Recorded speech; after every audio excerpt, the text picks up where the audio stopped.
are you listening to? Straight Talk with Kim and Carolyn.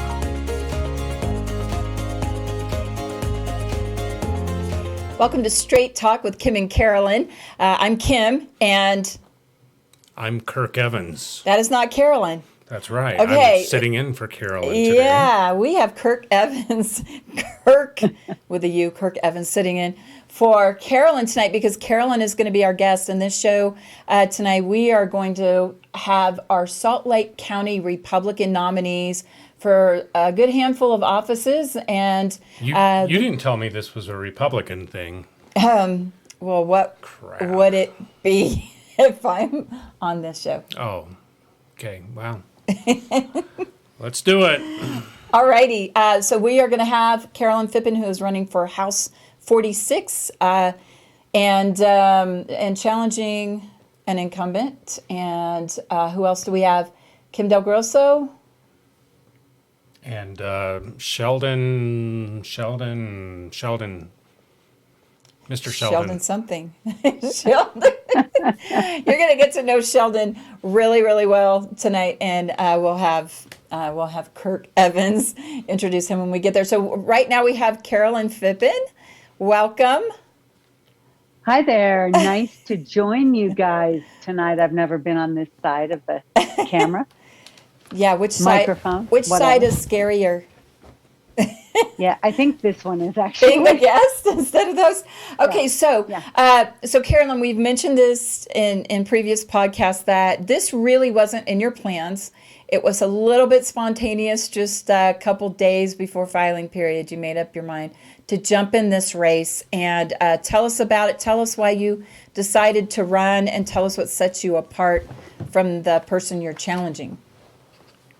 Yeah, I think that I think most of us have noticed that there are a lot of things going on in our society right now that should give rise to some concern. And there is a lot of maybe angst over the way that some of these things are being addressed by our government. Or not And addressed by our government. Or not addressed. Yeah. A lack of responsiveness. I mean, we saw it just with what happened with Ken Ivory's bill, Representative Ken Ivory's bill that would pull porn out of schools. And, I've had a lot of conversations with people lately where, and I feel it as well, that we just have kind of lost control of our society in a lot of ways.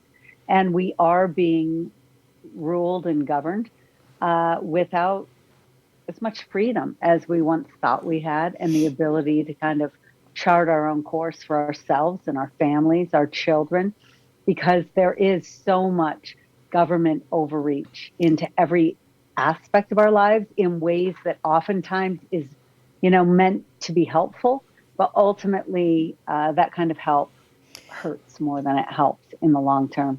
And I think most of us parents know that and understand it, right? As we raise our own children, that sometimes you need to step back and allow them to make their own mistakes and have their own experiences. I feel like our government is kind of an overbearing parent these days.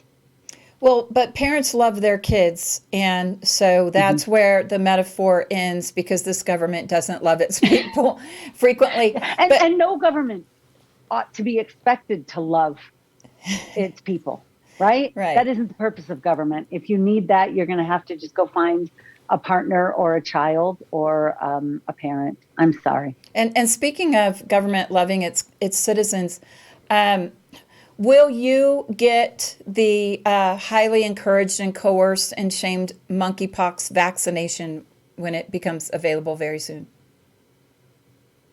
Yeah. Here's the thing. I know almost nothing about monkeypox except for two things. The headlines that it's suddenly cropping up all over the world in various parts of the world mysteriously. And secondly, that it has a 10% mortality rate, supposedly. I don't know. I don't know. There is some point on the mortality rate where the vaccine's better than a really high chance of death. I don't know that I'm there with monkeypox. I was just thought kidding. it was like sexually transmitted. I mean, it seems like you wouldn't need a vaccine if you just don't have sex with people with monkeypox. You know what? I did hear something. Isn't it transmitted through? Okay. I don't even know. I don't even know. It's not airborne. I- It's not airborne, I don't think. I'm seeing all the Okay. memes that are going around saying, and I will not get the monkeypox vaccine, the Okay, brand new, but untested. Carolyn, Yeah, that's the thing. I dated a girl in the late 80s or so who your hair just reminds me so much of her, and I'm curious My what hair? yeah, Not yours? I'm curious what kind of products you use on your hair because it just looks fantastic. What can you tell us about your hair care regimen? Yeah, I appreciate that. I do have to tell you this, though. I was knocking doors in my district last week, and there was a gentleman who's now a supporter. He and his wife both are. But as I stopped to talk to him, he said, "Oh, I just got your flyer in the mail today, and you look really different than you do on your flyer." And I said, "Yeah, I'm sorry. It's Saturday and I'm dressed like this." And I was dressed okay, but but I'm walking the neighborhood, comfortable shoes. I'm dressed like this and I need to wash my hair. And he said, because, when you're in the middle of a campaign and you work full time, I'm sorry, I don't have a lot of opportunities to wash my hair. And his response to me was, "Oh, no, I think you look better in person than you do in your photographs." I'm like, "Oh, well, I appreciate that. I still need to wash my hair." Yeah, what I want to know, actually, Kurt, is it Kurt? Kirk, Is Kirk, Kirk, okay, captain in front of that or just Kirk? Kirk with a Kirk. U. Kirk. Kirk with a U. So I'm just curious, Kirk, about your hair care regimen It because varies. it's looking pretty 80s to me. Yeah, it hasn't changed much. Since you were in the Twisted Sister video. Yeah. Yeah. So you had that hair and your girlfriend in the 80s was so unstylish for the time that she had this hair? Is that what you're telling me? She looked great then. She was, and she was like a congressman's niece. So that's my foray into politics. This is sounding right like a real story. Yeah, an awful lot like a real story. I will have to get the scoop on that Okay. later, I think, off air. So tell me what you offer above your opponent. Yeah. Policy experience. I would say that really when it comes to, there are a couple things. My district is Draper and the east side of Bluffdale. And right there, we have the prison moving. We have some of the fastest growth along the Wasatch Front. And I would say some of the fastest growth in the United States. Although everything's growing pretty quickly now, but over the past number of years, it really has been a hotbed. And we have had very strong leadership in that area for a lot of years. We had Greg Hughes there, and he was our representative for over 15 years. And he really paid attention to how things were changing and what he needed to be aware of and watch for. That's been missing the past 4 years. And there's an issue, I think we've talked about it a bit, but a really big issue that has the residents of that area very concerned. And it was this past year, there was legislation that would basically strip local government of land use authority, so zoning, and put it pretty much in the hands of the state. And I don't think any of us are interested in having every city and every area in our state looking the same. And the growth, the type of growth, the location of growth dictated by the state, whether that be state bureaucrats or the legislature. And we had an area in Draper where there were developers who could not get the approval that they wanted for high rise right next to, multi-million-dollar homes. And because they couldn't get it, they went to the state and tried to get the state to give them the authority to build high rises there and completely take it away from cities. So Draper fought really hard. It was our mayor, Troy Walker, as well as Natalie Hall, who's the Bluffdale mayor. is very interested in this issue. But the Draper mayor was all over this during the session and watered down the piece that they had that was going to strip land use authority from local governments. But, I think I'm not afraid to speak out and be a leader on these issues, to work with the other legislators in order to bring them along and help them see the downfalls. And maybe sometimes, I think a lot of times, people know, but it's scary to stand up, especially when leadership wants something different than what might, in my opinion, be the right thing. And in their opinion, sometimes might be the right thing. And so I think that, strength and courage begets strength and courage, and fear begets fear. And I think we've had a whole lot of fear in the state legislature the past couple of years, especially in the House. Way and it's too time much for that to change. Way too much. So, and anybody who listens to the podcast, they already know that about you. Tell us where you went last week as a really big example of you're not even elected yet, but you are leading out and forming coalitions to tell us where you were, because I think our listeners will be very interested to know who you spent some time with and where you were. Yes, that was an amazing trip. So there was a trip where state legislators from around the country were meeting at Glenbeck Studios. It was an event hosted by a think tank that's working on policy with regard to ESG and at the state level. The federal government has been pushing this, has been working with businesses to push what is essentially social credit scores onto us. And this, if you do not think or believe or understand that this is being done hand in hand with the government, then you don't know what's going on. This is with the government. This feels a little fascist to me. Big business, big government teaming up in order to really compromise our liberties in a very significant way. And this was an issue that for my day job, I was working on. It was my top priority this last legislative session, 2022. And there were just a handful of state legislators who were down in Texas last week, which is why we didn't have a podcast last week, because one of our wonderful state legislators got me an invite to this conference because I'm good on this issue. I've worked on this issue, and I plan on working on this issue again in 2023. So we were looking at how it can be addressed, from what angles, and what the best policy might look like, so that we can get some really good legislation going in Utah and in other states around the nation next year when everyone starts up with their legislative sessions again. Nice. So that was definitely a trip worth having. And there were some amazing relationships that I was able to have. Oh, you would love to know. We need to have this person on. Barbara Ehart, who is the state legislator from Idaho, who just won her primary last Tuesday, by the way. She is the legislator from Idaho who passed the first protecting women's sports bill in the nation. She has been a female and women's basketball coach for decades, college basketball coach. And she worked on that in Idaho. It immediately went to the courts. It's still in the courts, but she has been working with legislators around the country on that legislation. And she speaks from somebody who has been in that arena. That was not meant to be a dad joke, but who has been in that arena for decades and understands why it's so important to protect women in sports on a firsthand basis. Nice. So, Carolyn, I understand you did pretty well at the convention against other people that were running in this district. Why?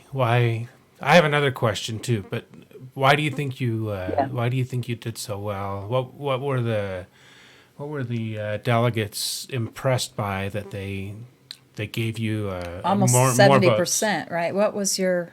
Yeah, it was 63%. 63%. Okay. Let's see. The feedback that I've received really has to do with a lot of the things that I have said, and that is we are at a time in our history as a nation where people are starting to realize that no longer can we just assume that everybody around us wants the best for us and we can go along living our lives with that assumption that those who have power over us, who probably should never have been given the level of power that they have been given, federal government and state government in many instances as well, but especially federal government, there's a realization that these individuals, we should have been paying attention for a long time. And I think people are really craving leaders. They're craving people who will stand up and do the right thing, say the right thing, not be afraid. I'll tell you, I say this with some frequency, and that is Utah is one of the best managed states in the nation. I think we're all aware of that. We've seen that. We've heard that. But management is no substitute for leadership. We have a problem. I have an amen and a hallelujah for that. Yeah, you can thank Dave Owen for that. But anyway, but truly, we have a dearth of leadership. We have too many people who are afraid to stand up and lead. And so put a pin in that real quick. You are seeking to serve in the Utah legislature, which is a supermajority of Republicans in both chambers. We have a Republican governor. You'll be in a position where you actually get to choose. That's the first vote you'll make after elected, and assuming you're elected. First vote you cast is for leadership. And we have had the top person in the leadership post for 4 years now. I think, and I don't want to put you in a bad position, but the fact is if the legislature is not leading, there are people that are in the top posts that have been there for a while, have been in the bodies in both chambers for a long time, but it's on that top post really to lead out. And so what do you think you can do as a single legislator to affect leadership? Yeah. Well, you know this, Kim, as well as I. And if you've never worked with the state legislature closely, you don't understand how important it is who is in leadership and what their philosophy is with regard to policy and with regard to leadership itself, right?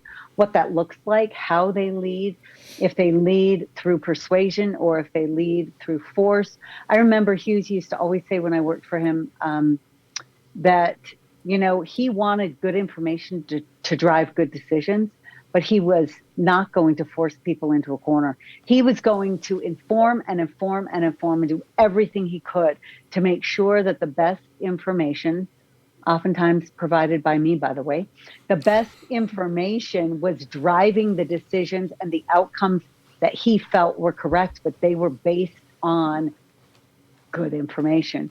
And I think if you and then he would say, bring your best fight, bring your best argument and debate it out on the floor. And so he welcomed that battle of ideas.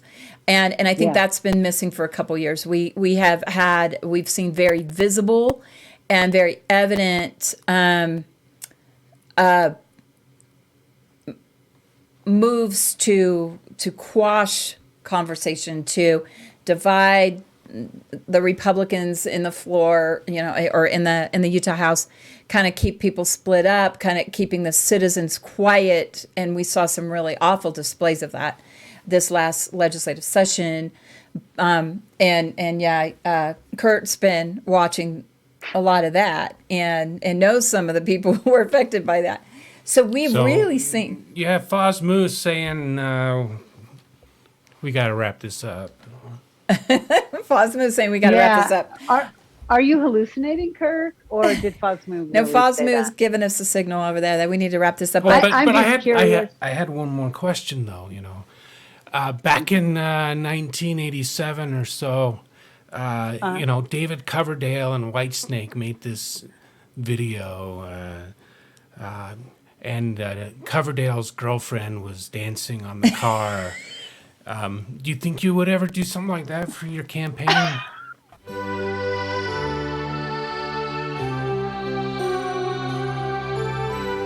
Maybe do some cartwheels. I don't know.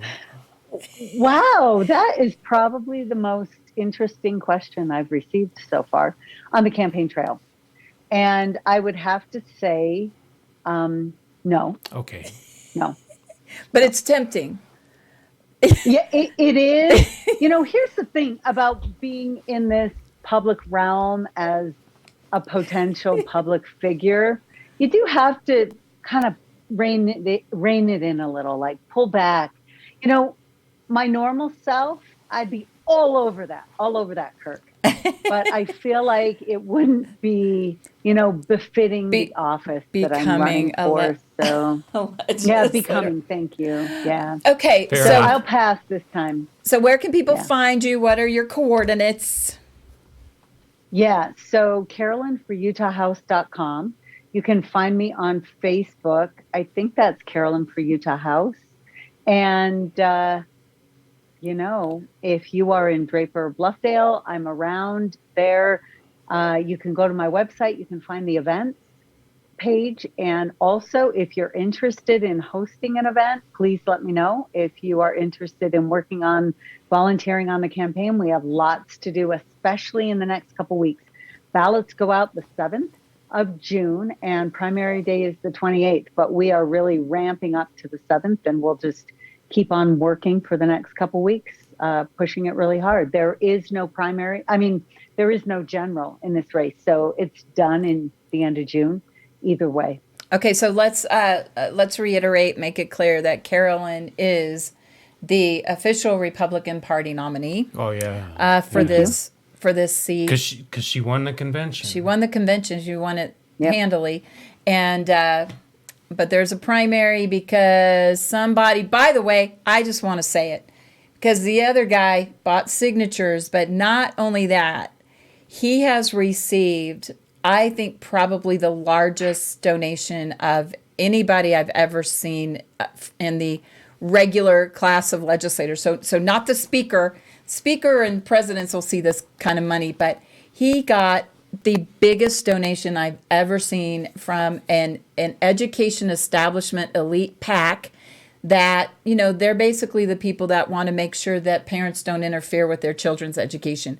So that is how this race is now defined. A huge, like I like to say, it's the equivalent of when Spencer Cox got $74,000 from the NEA. Nobody's seen those kinds of dollars funneling in to influence these races that are very anti-parents, anti-parental choice in education.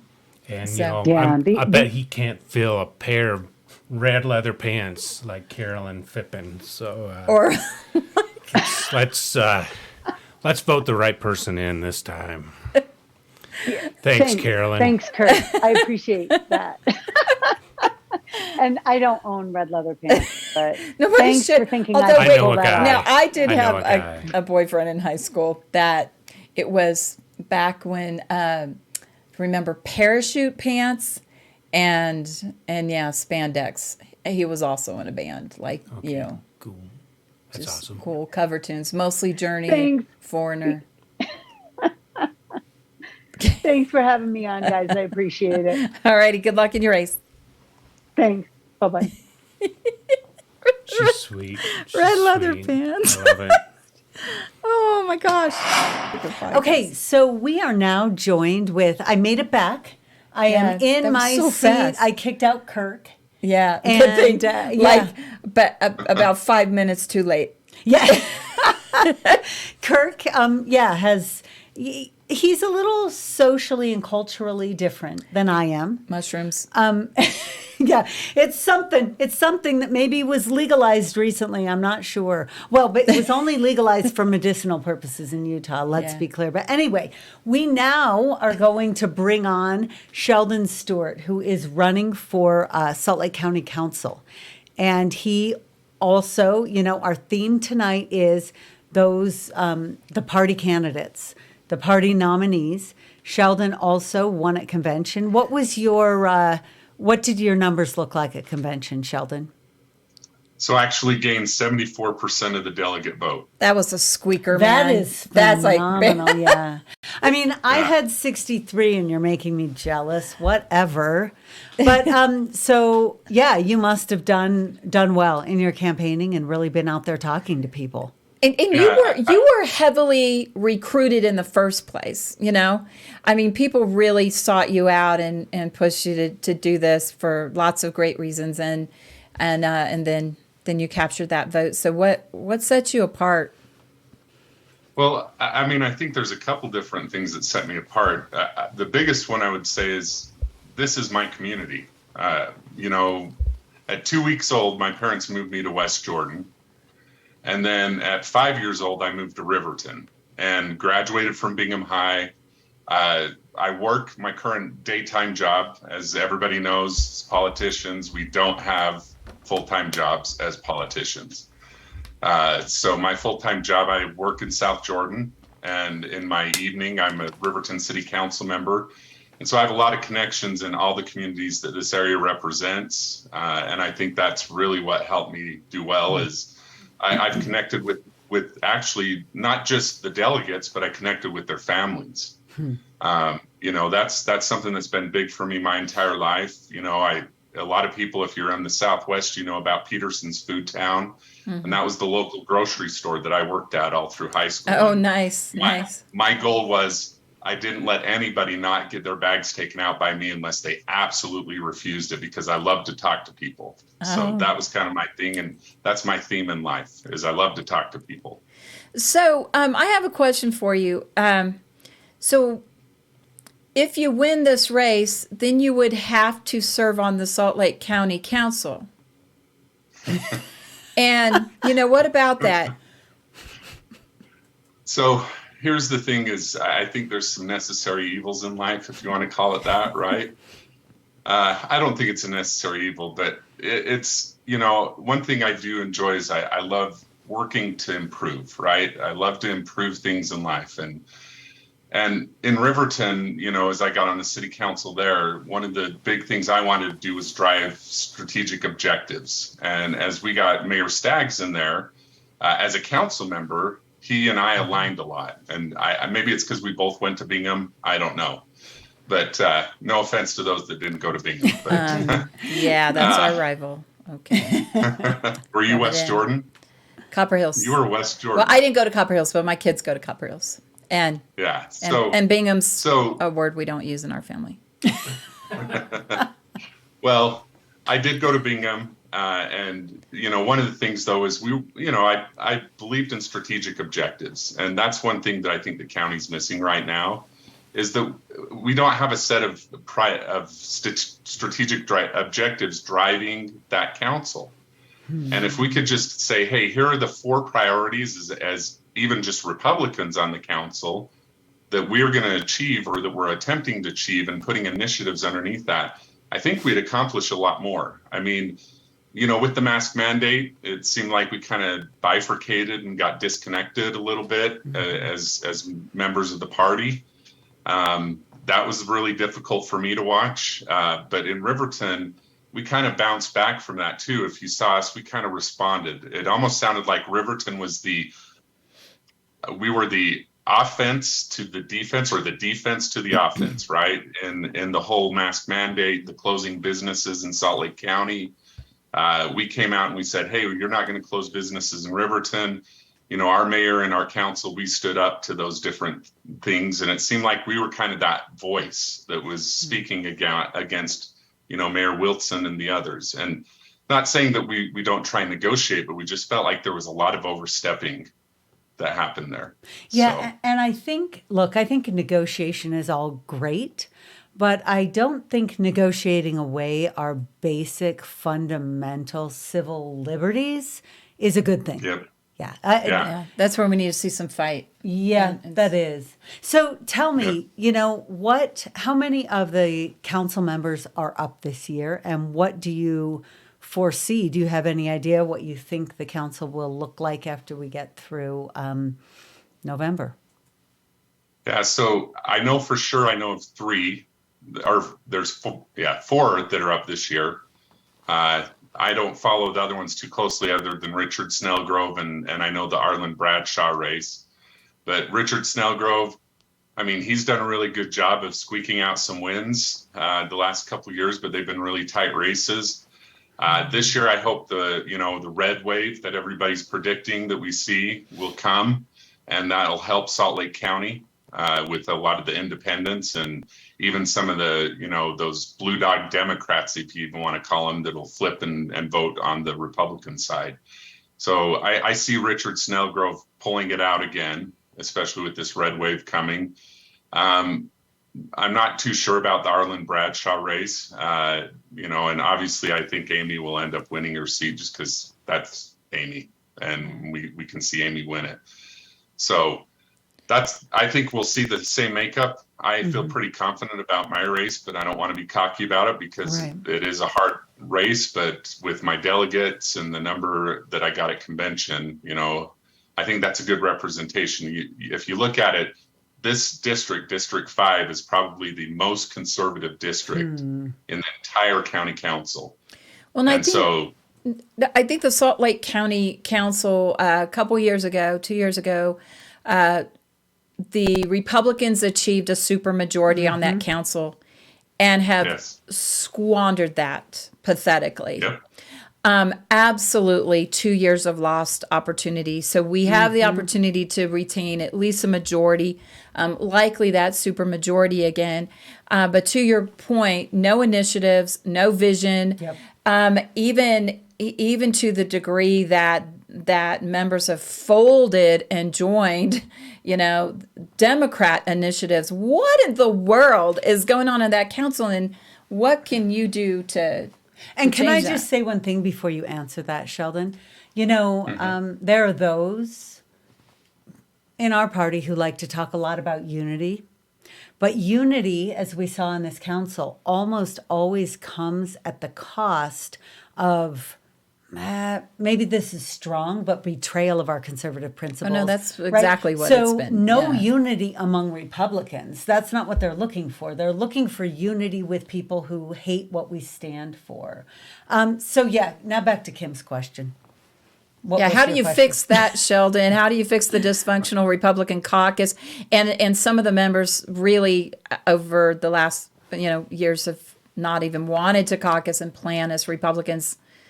How do you change that? So, I would say, number one, elect me, right? I think one of the things that you'll see is most of that time where we've had that super majority, a portion of that, Steve was actually the chair and failed to take the opportunity to do what you can do with that super majority by caucusing.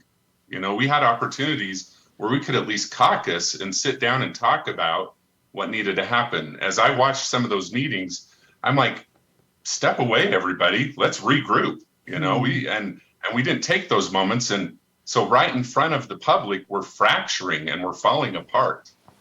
And sometimes really very literally falling apart. Yeah, that is true. Yeah. So I think that's number one. Number two is we really need to go back and say, hey, what are our values? And everybody needs to be looking at it and saying, this is what we agreed to as a Republican. Every year at convention, we agree that this is our Republican core values. And we really need to understand we shouldn't compromise on it. And that for me, I look at the Constitution. As we went through the convention, one of the things I did is I didn't collect signatures. I don't believe in collecting signatures from me. Personally, as a young kid, I watched the process of the caucus and convention. And it was something that I loved. It was something that I felt, hey, you know what? It gave every single citizen the opportunity that if they wanted to be involved in public service, they could be it. It also I don't know, there's a lot of different elements and I'll pull a lot of different things in, but it plays to the fiscal conservative values that I have. We all say, we want to be conservative. We don't want a lot of spending. And that for me is part of it too. A lot of the stuff that we see with this signature gathering, it's a moneymaker. It really is. You know, when Steve's signatures, you can look at it right now. He paid $14,600 to get 1,700 signatures. Don't you have 1,700 friends being on the council for 12 years that you could go out and get 1,700 Republicans to sign a piece of paper? I could get that in 12 weeks. I knocked 1,700 doors just in the last week and a half. You have? So I am yes. feeling like a loser. Okay. Speed it So- up, Carolyn. But I need to get on that's it, something Sheldon. that it's not that hard though to do. If you're doing it, it doesn't take much, you know. But part of that is because I've got people that support me, that are out there doing a lot of work. And Yeah. I know Doran is one that you're familiar with. Doran has helped me a little bit with a cottage meeting and different events, and that's really all it takes. And so that's that type of thing that we need to start doing more of. Is we really need to show that that's the type of people we are in the Republican Party. We're conservatives. We don't break away from our values. So So if you're effective and you wave the magic wand and look forward 4 years, what would you see in this county? What would this county have become? So this county would be one that we don't have subsidies, number one. That's really one area. We would see our budget not balloon. Right now, I mean, our budget over the last 12 years has gone from $663 million to $1.4 billion. Well, but And I'm not gonna get into mayors all- need to have 6 deputy mayors. Well, she's at 7, I thought. Oh. But I don't know. Well, I'm sure. Who's counting? she Because it's needs- always quasi. She's got these quasi people and bringing them in, and that's part of the problem that we've had. Yeah. So, but we continue to see just this growth and this overreach of government, and that's not what we should be doing. You know, what we what's- should be doing. Just, Go ahead. What's crazy about that is Salt Lake County has now become fully incorporated, essentially fully incorporated. And so what that means is the citizens of Salt Lake County have all elected to be subject to more local forms of government in cities and townships, and said, you know, I want a city council to rule my life and tell me how many chickens I can have in my yard versus a large county. And Salt Lake County is one, in fact, one of the only counties we could find in the country that, as it incorporated and people started falling and areas started falling under different governments, the county kept growing. It kept growing in budget, kept growing in initiatives, kept growing in programs when it should be receding. And, you know, frankly, there should be very little that you do. And I hope you go serve on the Salt Lake County Council and get rid of a whole bunch of stuff you do. Let cities do these jobs, and where you have the experience as a city councilman you know what you can do as a city. And if you can't do it all, you want to do something else, you can form interlocal agreements and you can work with the city next to you and do the thing that right now the county is imposing on everybody in the county. Yeah. Yeah. And that's our goal as government. What we should be doing is finding ways to get out of a job. Yes. That's really, at the end of the day, we should be getting out of a job. And one example you talked about, I loved how you touched on it, Kim, was Riverton. One of the things, we were part of Unified Police Department. And a lot of you may not know, but that's what Steve's full-time job is that he is actually the chief in Mill Creek. So he is the chief for Mill Creek Unified Police Department. Some may not know that this is what Salt Lake County Sheriff, for those members that were contracting with the sheriff for police, they formed Unified Police Department, and that's where Steve went to. Riverton Harriman left Unified Police Department 3 years ago, and we went and we formed our own interlocal agreement to create our own police department and our own police, and then we formed an interlocal to create our own SWAT team, which is one of those pieces that you'll have where Unified was saying that, hey, this is the service we take. Our SWAT team is much better. It's actually true how you do an interlocal, which is, hey, you set up your own services, you set up your Riverton, South Jordan, and Harriman set up your own services. And then we also have a joint agreement with West Jordan that says, hey, if we get beyond our capacity, West Jordan, we can help you, or vice versa, you help us. And that's really how it works. And it doesn't cost this additional $3.6 million that we all are paying for, which is a double tax going to the county. And we just see that it continues to grow and grow. So, I feel like a lot of our governments and government officials are, even at the local level, focusing on all the things that they were never intended to do and forgetting the things that they were intended to do all too often, right? I'm just curious if you have any plans for a diversity, equity, and inclusion czar for the county. Sorry. That was a little bit of a mouthful. I like to play the game of challenging long-term county council people with name the thing that only the council can do, that only the county can do, that cities can't do better or can't at least just do. And there are a few, but they're few. And the county, and this is the legislature's fault, so go fix this, Carolyn, when you're elected, is the legislature has set up counties to be pass-throughs for a lot of funding and a lot of projects. And so cities then are pitted against each other in competition for stuff, for goodies from the county, which is a horrible setup. And we have seen that abused.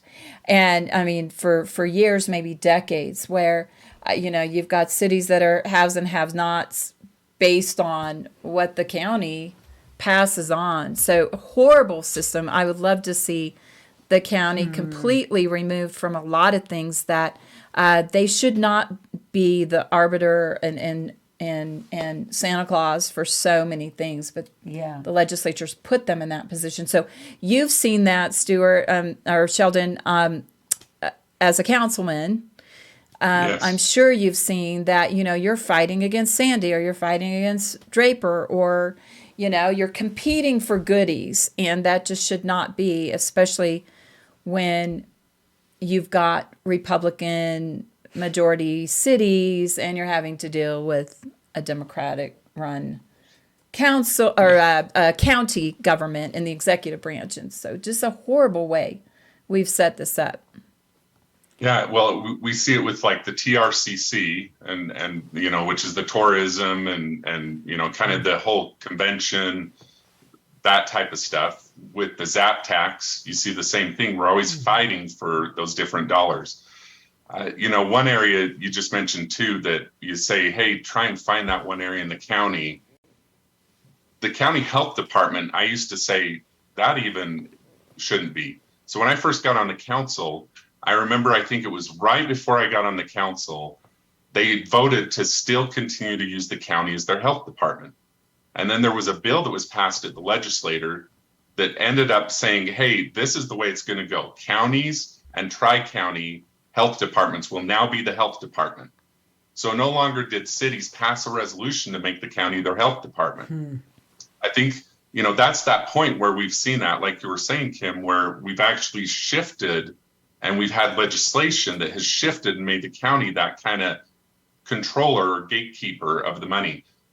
And that's really, it's been a problem for us, even in the Southwest, like even with UTA, they're kind of the gatekeeper with that UTA, those UTA funds. And so some of us have lost. We continue to see the UTA services go down. Now, they've come up with some creative solutions like VIA, but if they're going to do that, we want to see our fair share of dollars going towards that solution, and we're not. What it is it's a stopgap that I think is to allow for money to go elsewhere. Well, at least the Salt Lake County Health Department is doing just a great job. Yeah. I think that advisory role that it has in our lives, just advising our elected officials, was they've been effective with that, right? Yeah, Advising. especially when they decided to come in front of the counter. That was my favorite part. Is instead of staying behind the counter and making sure we don't have rats in the flour, but they decide to come in front of the counter and tell us how we should eat our food. Yeah, Oh my this gosh. is true. That's a good point. So I would love to see the council pass an ordinance that you have advice and consent on some of those key executive branch roles, like the health Like the health department department. director.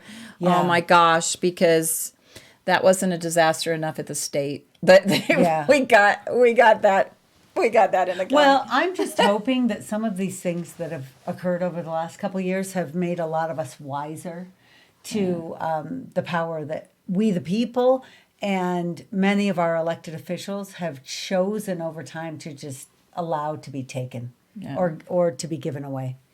Well, one of the negative things that happened too in Salt Lake County is we lost a ton of tax dollars for a period of time because we shut down business. Yeah. And so all the residents said, well, I'm going to Utah County, Davis County, where I can go and I can purchase and eat out and dine and do everything else. Mm-hmm. So all you did is you just pushed people out of your county. That's really what happened. And nobody saw that coming. That wasn't No. even a little bit predictable. Human behavior never is. Jeez. It never is. Okay, So, yeah. tell us, give us your coordinates. How can people find out more about you? So best way is to go to www.sheldon, the number 4 and the letter u.com. And I have all my contact info out there, gives my main principles. That's probably the easiest way. So if that was my like elevator pitch, that's how I'd get you to me. Okay. And again, you are the Republican Party nominee for I am. this council district, Yes. winning with 74%. 74%. That's incredible, but that's because the conventioneers are crazy and, you know, they are all homogeneously 74% crazy far right wing or something like that. I don't know. But 74% is a far and away Yeah, broad that's swath excellent. Yeah. of, you know, of the whole, you know, it is not. I'm kidding about it being Right. Yeah, extreme. being ubiquitous. It's not. It's your neighbors.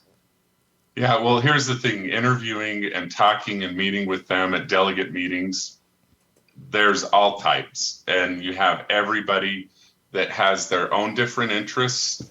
And it is a representative population of the Republican community. Yep. So a lot of people don't understand that. And Carol and I were at a cottage meeting together early one morning, and it's a Yep. unique group of individuals, and each person has their different interest and area, and it's fun. It's fun to see that, hey, you know what, our party, when you talk about it, our party is diverse in what they have, but we have these core principles.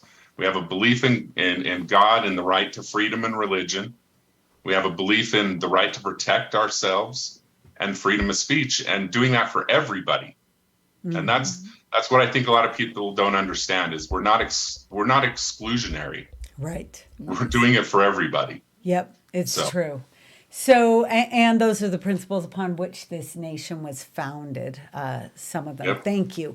We are thrilled to be able to talk to you tonight. Thanks for coming on, Sheldon. Thank you. I appreciate it. Yep. Talk to you later. And we are now joined by our last of the 3 Salt Lake County official party nominees, and who have primary races due to signature gathering, right? That's right. Due to buying an individual buying their way onto the ballot, which is essentially what that is. So we have Kim DelGrosso joining us. Many of you remember Kim joined us a few weeks ago to talk about her stances on a number of issues, dealing with schools, her history as a dance teacher, as a mom, and her family and her experience. And that was before convention? No, it was after convention. I think it was after convention, yeah.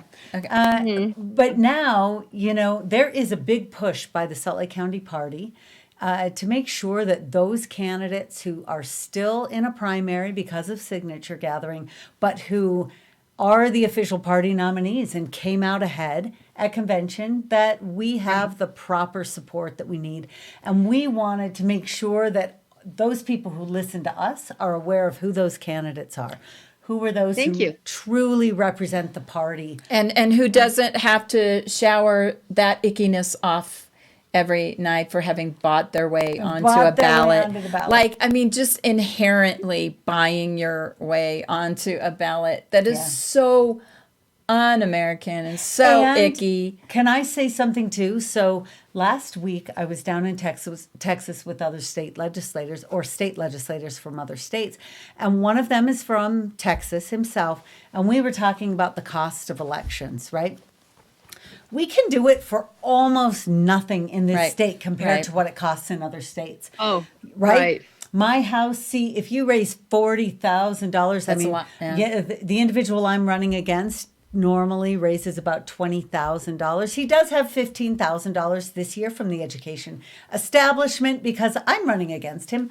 But yes, So frustrating. But you know, 20,000 is normally what Yeah, he that's would doable. raise in a lot of districts. That's where you are. Some people raise 30, 40. That's where we'll be this year. But I'll just say this gentleman I was talking to, representative down there in Texas, he's $400,000 to $500,000 every Yeah. 2 years. When you move away from caucuses and Yep. conventions, Yep. it goes big. What it does money. is make a lot of money for the people who now own signature gathering Which companies in happens this state. In our Yeah, state, yeah. this is also a difference in our state. Yeah.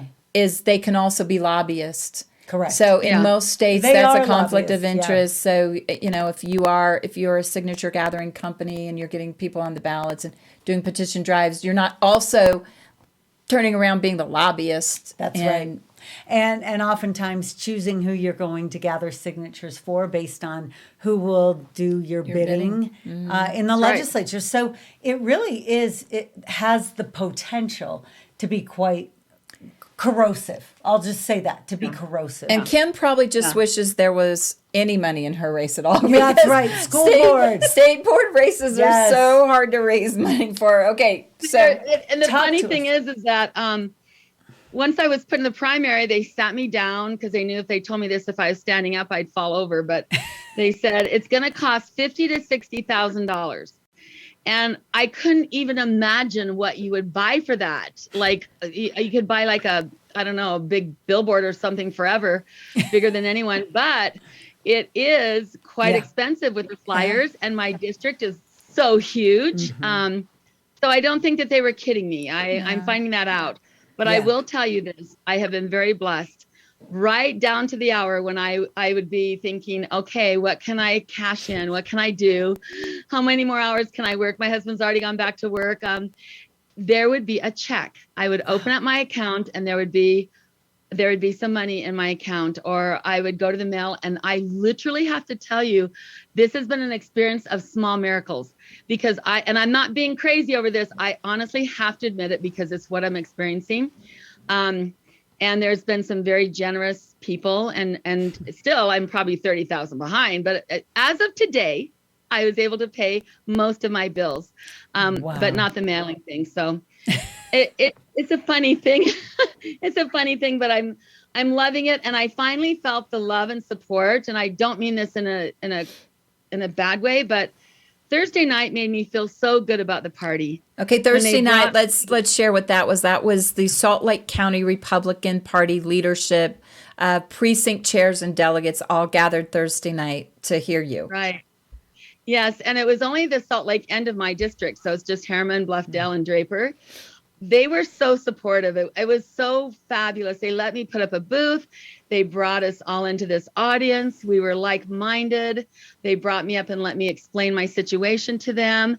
They gave me a very nice donation, and I'm very thankful. And they did flyers, and they have bang the drum things going on where they have people knocking doors, and I'm loving it. It's wonderful. So I feel supported. I feel supported on the Salt Lake end of it. I'm going to try to see what Utah County can help me with. But my signs say that I am endorsed by the Republican Party. So I threw all the other signs off to the side for a while. They're in the garage, and the new ones do say that with the elephant. I'm so excited about the elephant. So yeah, this has been fantastic. Nice. Yeah. I don't have that on my signs. I have an elephant. I just don't have the official nominee. I feel like I should put that on there. But anyway, getting I digress. Yeah. We're getting the word out. Yes. Okay, so what do you need? What do I need? I need to I have my volunteers coming for a big barbecue. We're going to go start door knocking. And that word is such a strange word to me, but that's what we're going to do. We're going to start getting our app and knocking on the doors and putting flyers on there. I'm having a big barbecue in my backyard. Every single night we're doing something. Little private cottage meetings. I was fortunate in Alpine. I was invited to one with Mike Lee, and just some different people that we're speaking with that are passionate. I've enjoyed it. I do worry my opponent. It came out today. The union did send out to all their teachers and everybody that telling them who to vote for. Yeah. And she was one of them. And I've also heard that there's different mayors and people endorsing her. But it's okay. I just can run my own. I'm going to stay in my lane. I'm just going to stay in my lane and work. Yep. That's all I can do. So let me do a plug for campaign volunteerism. Mm-hmm. So I know that I'm a little bit nerdy on some political stuff, but really, some of it's so fun. I mean, and you take a Saturday morning that the weather's nice and we have like, what the freak, when is it going to be above 60 for more than 2 days? A week from Memorial Day, but you'll wake up a Saturday morning and you want to get out anyway and walk, and you might as well just go put a door hanger on a door and talk to some people.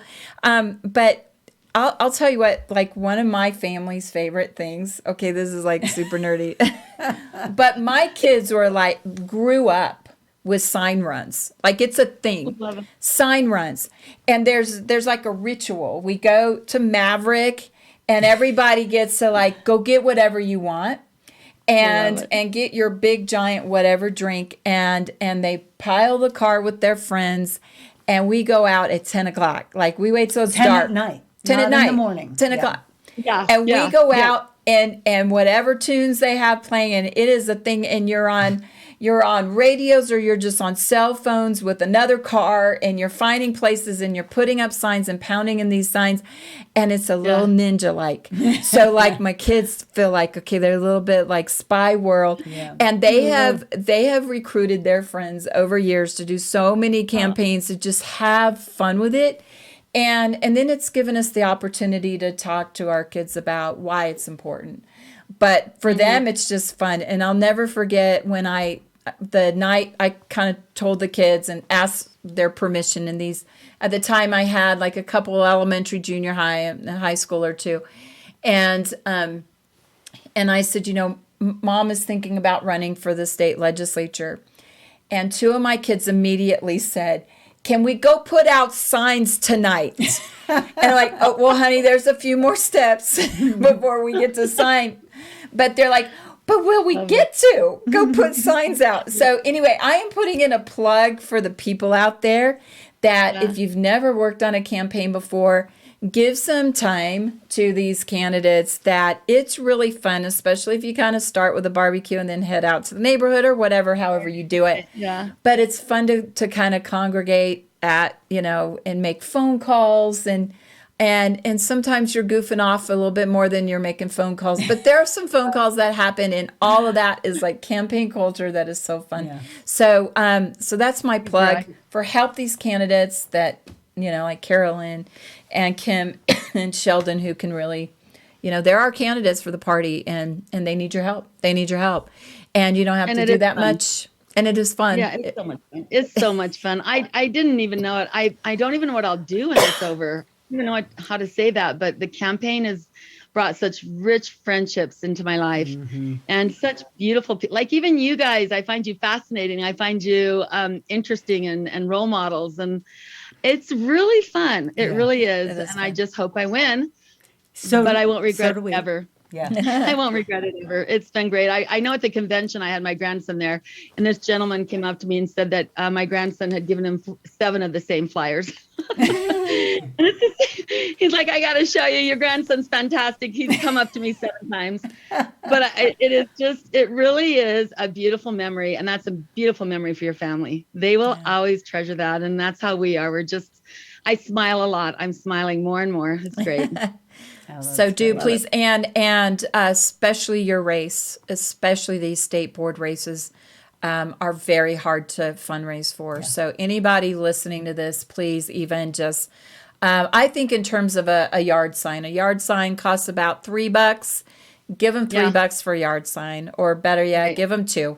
Give them $6 to buy 2 yard signs. That's what you think. You're like, this is a yard sign. Well, you start thinking of money differently. If this is a flyer, this is a yard sign, where it used to be. It's just so fun. It's just so different. Your mindset changes so much. It's weird. So anyway, and how was Texas? It was great. Yes. Yeah. It was awesome. So much information. So many really great discussions. That was the Glenn Beck Mercury one studio visit you and I think week. We have some good ideas going forward. And there's a working group in the state. There are multiple working groups in the state. I was just told that there are 30 open bill files to address ESG next year. Wow. And I would just like to prop Cheryl Acton, Representative Cheryl Acton, for being first, because there's a thing that happens in the legislature. If you get a sexy bill, a sexy issue, there will be people that want to come in and kind of crowd around and you. It wasn't sexy when she did it. No, but it is now. And so now you're going to see 30 bill files, but really Cheryl was the one who led out. And yes, she was. Bravery. It's bravery. Yeah. That's really cool. Yeah. I love Glenn Beck. We did a show for Stadium of Fire. I helped him do this show, and we put down this scrim, and we were going to have shadows behind turn into pioneers as he spoke about, the nation. And the biggest windstorm you've ever seen in your life hit. Oh, no. We couldn't do any of it. The scrim started ripping. It's like a $20,000 scrim, and I just looked at him and I was like, "Oh, this isn't going well." He said the same thing, and the show didn't turn out well, but he handled it well, and I appreciate all he does. Well, that sounds like it would have been really cool. It would have been cool. I wish we could have done it. Yep. We didn't do it, but it's okay.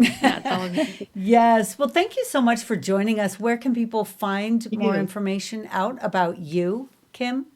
They can go to my website, www.kim@kimdelgrosso.com. And I just will welcome any input or any help at all. Come and join us. We are a good time. We're Italian. We have a lot of fun. We might be dancing in the street. We know how to do fun things, and I just really appreciate you, ladies. Thank you so much for all you do. Yeah, thank you. One more quick question: after your primary, do you have a general? Okay, so this is it. So this is the race. Primary. This is a race. Okay, this is it. Great. Yeah, and we're gonna just do our very best, and I'm gonna learn from the best. And here we go. Let's go. Let's do it. Awesome. All righty. Well, okay, thanks so much. Good luck. Thank you so much. Take care. You too. Bye-bye. Okay, fantastic. Okay, so we featured you and Sheldon Stewart and Kim DelGrosso, and I'd like to thank our special guest that sat in for you during your interview, Kurk Evans. Yes, I forgot his last name. But I don't know that he'll even notice or remember, because I don't know. I don't know how much is left up there. But anyway. But thanks to also Fosmu. Yeah, thanks, Fosmu. Oh, it's my pleasure. It's always fun. All righty. So till next time, please share with your friends our podcast, Straight Talk with Kim and Carolyn. I'm Kim. I'm Carolyn. And, we're getting that straight. I'm the brunette. Yes. Yeah, for those of you who are watching as opposed to solely listening. Yeah, we have had people say, well, when I'm not watching, I don't know who's who, right? Yeah. Our voices are different. Yeah. Carolyn has the radio voice. Yeah. Sometimes it's lower than others. It depends on my level of excitement. Yeah, same. Yeah. Okay. So wherever you get your podcasts, please like, share, follow Straight Talk with Kim and Carolyn. We'll see you next time. See ya.